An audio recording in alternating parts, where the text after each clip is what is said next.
Ассаламу алейкум, урматтуу Багыз Түрө Кыргызстан каналын көрүүчүлөрү, кутман күнүңүздөр менен. Ошто жапалактабыз, көрүнүп турган бул кермет оо. Өзүңүздөр көрүп тургандай, бул жерге биз картошка тегип атабыз. Картошка теге турган жерибиз арык, ак жер. Ошондуктан бул жерге кык төгүп алдык. Кыкты төгүп алып, анан картошканы тегип баштадык.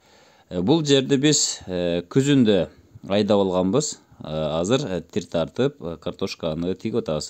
Картошканын аралыктары 20-га 70 аралыкта тегилип жатат. Картошканы көзүнө карай 50 граммдан 30 граммга чейин кесип алдык. Өтө чоңдорун 4 бөлүккө бөлдүк. Азыр жаап атабыз. Жабардын алдында биз диамофоска дарысын берип, азыгын берип, НПКны берип, анан жаап атабыз. Азыр балдар жардам берип атат. Чоң картошкаларды бөлбөй турган болсок, анда аянтка өтө көп кете турган болуп калат. Ошондуктан үнөмдөдүк. Муну көзүнө карата кестик. Анткени бир жагы киндик тарабы, экинчи жагы баш жагы болуп эсептелет. Баш жагында болсо көзчүлөр көбүрөөк болот, экинчи тарабында көзчүлөр азыраак болот. Ошого карата бирдей бөлүп алганга аракет жасадык. Эгерде көзчө тарабында көп болуп калган болсо, анда картошкалар майда болуп калышы мүмкүн. Быйыл кыштын жамгырдын аз болгонуна байланыштуу жерде ным аз. Ошондуктан көмү бүтөрү менен шланга тартканга аракет кылдык. Шланганы тартып, чыга элек жатып суу коюп баштадык. Азыр 5 жолу суу койдук. Мына ушул көлдө 300 тонналык мотор суу толтурат, андан кийин фертигация менен өз нугу менен бакка давление менен барат. Мына ушул жерге картошканы тиктик. Картошканы тиккенибизден кийин 40 күндө чаак болду. Анткени биз картошканы эч кандай өндүрбөстөн тиккен элек. Биринчи чабык 40 күндө болду, андан кийин экинчи чабыгы 50 күндөн кийин экинчи чабыгын жасадык. Картошка чыкканга чейин 4 жолу 1 саат 2 сааттан тамчылатып суугаруу менен суугардык. Тамчылатып суугаруунун артыкчылыгы баш аягы бирдей суу ичет. 50-лик трасса тартылган, анан лента 200 метрге чейин тартылган. Лентаны арыгына койбостон картошканын үстүнө койдук.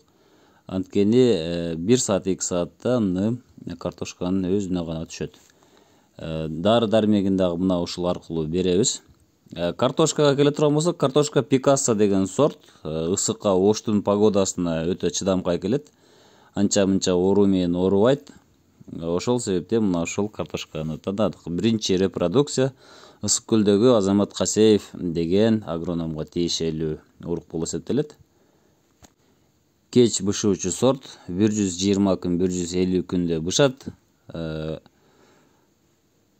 Картошкада суугаруу эң негизги ролду ойнойт. Эгерде эрте суугарып кое турган болсоңуз, күчү сабагына өтүп кетип, дүркүрөп өсүп кетет дагы, топурактын алдындагы бөлүгү түшүм бербей калышы мүмкүн. Ал эми өтө суусатып коюу дагы болбойт, анткени картошка нымдуу топуракты өтө сүйүп жакшы өсөт, нымдуу жерде мол түшүм берет. Негизинен бизде картошканын гүлдөгөнгө чейин суугарышпайт, а биздики бул жерде кайрак болгон үчүн азыр 5 жолу аз-аздан суугарууга туура келди. Бул жерде климаттык шартты сөзсүз карашыбыз керек. Бир жердин шарты менен экинчи жердин шарты окшобойт. Аба ырайын сөзсүз карап туруңуздар. Эгерде кайрак болсо, аны суусатыштын кажети жок. Картошканы чыга элек жатып дагы суу коюп баштаса болот. Картошканы тиккенибизде 40 күндөн кийин чабыкка даяр боло баштады. 40 күндөн кийин биринчи жолу түптөдүк. Экинчи жолку түптөө 55 күндө даяр болду. Азыр көрүп турган картошка 60 күндүк картошка. Картошкада канчалык ным жетиштүү болсо, азык жетиштүү болсо, асты топурагы өтө жумшак болсо, анда картошка сонун салат. Эми картошканы кантип багып жатабыз, кандай семирткичтерди берип атабыз, ошол боюнча айтып кетейин. Биринчи жана айтып кеттик, диамофоска бергенбиз, кык салганбыз. Андан кийин чабыктын алдында биз 2 кап азот бердик. Башкача айтканда 10-15 сантиметрге жете баштаганда биринчи азотту берди. Бүгүн картошка 60 күндүк болгондо кошумча жалбырактан азыктандырууну комплекстүү дарыларын бере баштадык. Бир жумада бир жолу визуалдык диагностиканы жүргүзүп атабыз. Жалбырагын карап турабыз, суусадыбы, суусаган жокпу, кандай элемент жетишпей атат.